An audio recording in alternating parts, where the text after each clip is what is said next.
On ne peut pas toujours répondre à tout quand il y a un événement, une intervention policière, un crime ou une manifestation, par exemple.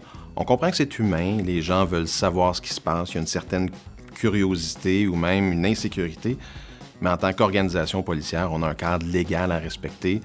On parle de déontologie, la loi sur la police, la loi d'accès à l'information. Et notre rôle en tant que porte-parole, c'est vraiment de collaborer avec les médias pour informer la population, mais il est important de protéger les victimes et les témoins.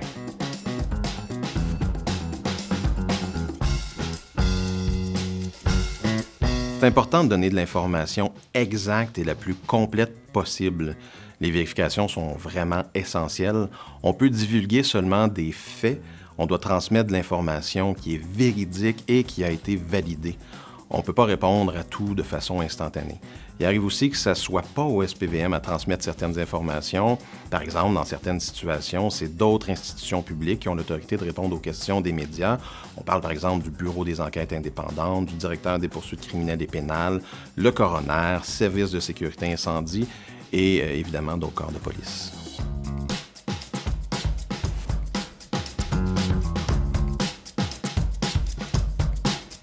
Transmettre des informations peut avoir des conséquences vraiment importantes, autant sur le plan légal que sur les individus qui font partie de l'événement. Il faut se poser des questions avant de dire quoi que ce soit. Par exemple, est-ce que l'information qu'on va donner, est-ce que ça peut compromettre le processus d'enquête? Est-ce que ça peut avoir un impact sur les victimes?